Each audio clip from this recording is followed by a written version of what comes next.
So it's a beautiful world, this road to progress, this destiny of progress. And it's never been defined to the public exactly where you're going, and that's not by chance. Although it is told to you legally through movies and novels, and even songs, because that's called predictive programming, because legally they must tell you what they're doing.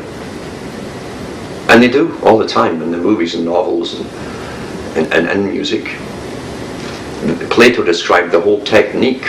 Today we call it a form of indoctrination, predictive programming, which means that through fiction, or through when you think you're enjoying yourself, through being entertained undercover, and to entertain, tin comes from tin, the cover. When you're under the cover, your sensor part of your mind is not working. And when it's not working, you're unaware that you're being downloaded like a computer. And so all the little emotional techniques that you use, and you're identifying with the hero or the female with the heroine, and there's people in between these days, and all that kind of stuff. Once you start identifying with the characters, they've got you, because they can take you anywhere, no matter what that character does, because as long as you identify this much with them, they can take you that much into where they want you to go emotionally. And so when the real things start to happen in your own life, you say, well, this is kind of familiar to me. And you don't object to it. Because you're thinking, well, I guess it's the only way we could go in society in this particular area. I guess it's a natural evolution. But no, your mind was prepared, because these guys are the shepherds, you know. They have another bunch of slaves and scientists that work for them, who do this mind control business, and they farm us to an extent. First of all, they know what they want to grow in this field, the particular crop they want to grow, and how high, and how many. And they first prepare the land, you know. They cut the brush, they plough it, they harrow it, they do all the necessary groundwork, and then they sow the seed and watch it grow, you see, and cultivate it. Well, that's what they do with your mind in preparation for every event that will happen in your life, every major event in your life. You've seen it all through movies, especially in this day and age, and in the last century it was primarily, well, in the 20th century, it was primarily novels and stage plays and music halls, etc. But today it's in everybody's TV, the one-eyed set, the Lie of Lucifer, or Ra, you know, the Tell Levi Zion. And they program it right into you through entertainment, and then you see it happening in real life, and you think, well, I guess that's okay, it's sort of natural, isn't it? And you don't think any more beyond that. Where did that idea come from in the first place? It's marketed to you through entertainment. And that's the prime reason for entertainment. It's not for you to sit and have music while you chew the grass like good little sheep. It's to program you. And that's why you have to have big bucks to get in to the entertainment industry. Big bucks. And you must be qualified to be being a very high degree Mason who knows the score, as they say. Because they can't let any Joe Blow come in. Plato said that thousands of years ago. Culture is created from the top and put down to the people. We're taught it comes from the grassroots, you see, and just sort of withers or blossoms, or like weeds, it grows, and it doesn't, because they can't allow anything to come from the grassroots. Because it's not in their plan. You can never tell the unforetold consequences the most simplest, seemingly innocent thing could possibly do, the rippling effects, and what it would affect, and so on. So everything comes from the top down in this culture creation business. And it's always been that way in civilization. What normalcy was, we haven't a clue. Prior to the incoming of these characters with their system, their ancient system of money, chronology, priesthoods, and merchandising and rulerships. Ruler, of course, comes from the ruler that you use in school, a ruler. Everything is Masonic terminology. Cain is the same thing too. He's a priest, but he's also a builder. Cain was the first artificer, the first scientist who made things with metals and so on, weaponry. And you have a ruler. A cane is also a ruler. They used to use the canes, the bulrushes, to make rulers in ancient Middle East. So they rule us, and they measure us, you see. And a good ruler weighs you in the balance, as I say. And if you're found wanting, he won't have you around because he wants efficiency. And that's where we're going today, with pure efficiency. School to work. School to work. Now, when you listen to the elite talking, if you ever mix amongst them, you'll hear them discuss this kind of stuff quite freely. Oh, the people need us, the masses, the peasants, the profane, they need us. It's like saying that the mice in the field need that hawk. That's how they rationalize this nonsense. They can never look at themselves honestly because good psychopaths cannot. They run on ego, super ego. That's why they're psychopaths. And they get their way regardless of the consequences to anyone around them because they have no empathy for others. Now they can work together as long as they're working towards a common goal and they're all sharing the loot. But the time obviously comes when good psychopaths have to turn on each other, and it will eventually come one day. It comes into sight. And each one wants his name chiseled in stone, as they always do, these guys. A statue and his name chiseled in stone is the first king of the whole entire planet. He's got a heart of stone.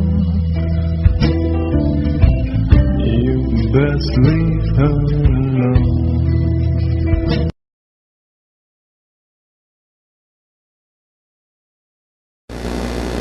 And they're all chomping at the bit to get it. So the cooperation won't last forever. That doesn't help the masses, of course, because in the meantime, they are being called off.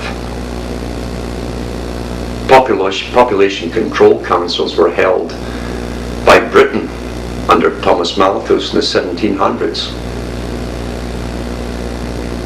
And they discussed methods of culling off the excess people through disease or creating housing schemes, basically, on swamplands and unhealthy areas. The stuff that we did to the American Indians, in other words, put them in areas where they can't eat very well, and the climate isn't the best, and it's swampy, full of mosquitoes, whatever, and plagues break out, and they even had it worked out under Malthus that the poor houses that they created, where they threw you in when you were broke, you see, or you owed money for your rent, as most folk did. They rented in Britain, for instance, in Europe. And if you didn't have money, they'd throw you in a debtor's prison, which cost you money, by the way. That was added to what you owed. And then they kicked you out into the poorhouse, where you were forced to work till you died. And you didn't last long in the poorhouse. Most women and children lasted 6 months at the most. And this was called a more efficient way of disposing of the poor unfortunates, as they call them. This is the real history, which isn't hidden if you want to find it. It's not a nice drama, like a docudrama like TV or Anne of Green Gables. All the rubbish that they feed you, because people get most of their history today through romantic novels and stuff like that. There was nothing romantic about the 1700s, the 1800s, or the 1900s. For most people, it was a horror show. And that horror show has been slightly alleviated at the moment because the biggest change of all is coming into view, the completion of the great work, the one that started 4,500 BC sort of stuff, where they see themselves running the world in a scientific manner. The natural order, where the stupid ones simply won't exist, as they're too stupid, and there'll be no free thought or free opinion. And we see it all today with political correctness, all this kind of stuff being forced down our throats. It's actually being implemented, and unfortunately the people themselves are their own worst enemy. It's like the Matrix 1 movie, because they show you in the Matrix movie, since the elite themselves, the occult elite, gave you those movies, you're cheering on the guy you think's the good guy, but you've got it all mixed up. You see, this is themselves. They're talking of the new man, Neil Anderson. Andra, from the Greek Andros, man, Neo, Anderson, the new Son of Man, the new Messiah, the Superman, all these superpowers, you see, that's where Superman comes from. It's the superpowers. That's the one that gets into the next stage. Those who can't do that will not be allowed into the next stage. And it's no coincidence, it's identical, this Freemasonry of the European elite. It's no coincidence, it's identical with Hinduistic theology, a caste system. Because in Hinduism too, at the end of ages, those who are unworthy to come into the next must perish. They mustn't be allowed into the next stage. And so we see the massive spraying in the skies, we see all the inoculations being dished out, people getting sicker. Adolescent arthritis now, inoculations, more of them. And all the propaganda on television that we're force-fed through, it's always law series or hospital series and drama. And detectives and DNA swab testing and all this stuff. It's all training you see. It's all propaganda to make you obey these authorities, these specialists, law, medicine, and the courts, and science, DNA, and scientific techniques of finding things out, you see. It's training you to accept this as a natural order because it's nothing like the reality. Nothing like the reality. But it's good entertainment and it's good programming for the people towards an end they don't even think about because they're not taught to think, you see. They're taught not to think. That's what we're educated for. The first thing you learn in school is to repeat after me. If you repeat after me, you get a little gold star. And if you're not repeating, and you're very good at repeating, the people will call you clever. That's nothing to do with being clever. That's being a good parrot. Repeating after me is a good parrot, but that's what they want, because then your quality approval stamp can square your head. You're now unnatural. You're dumb enough to get into their system. So that's the real system we live within, you see. It's quite funny, really. Tragically funny. Because they can't tell the people, we have been killing you. They can't tell them. You don't tell the children what you're doing. The poor things wouldn't understand, poor dears. They wouldn't understand, poor dears. We find the same thing with the Afrikaners in Africa. That's how they talked about the blacks. Well, you see, you can't help them because they're children, really. They have children's mentalities, so you can't be straightforward with them.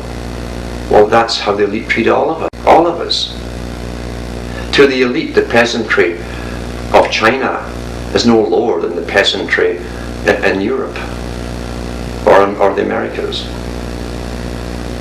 Because they believe in elite breeding, and the elite breeders of every country rule every country. Therefore, it's one big club. You've proven you're worth to join. You're worthy, as it says in Masonry. Second generation Masons, or first generation Masons, can't get terribly high because unless they've married an Eastern Star, then they bring up a son. It's the offspring, it's special, it's a breeding program. You'll see it in the Rosicrucian books, where they keep tongue-in-cheek hinting for the very stupid, because it's meant to pick up the very stupid into these societies, and through almost, stumbling over each other, they tell you that selection is very important. Selective breeding is what they're getting at. Selective breeding. And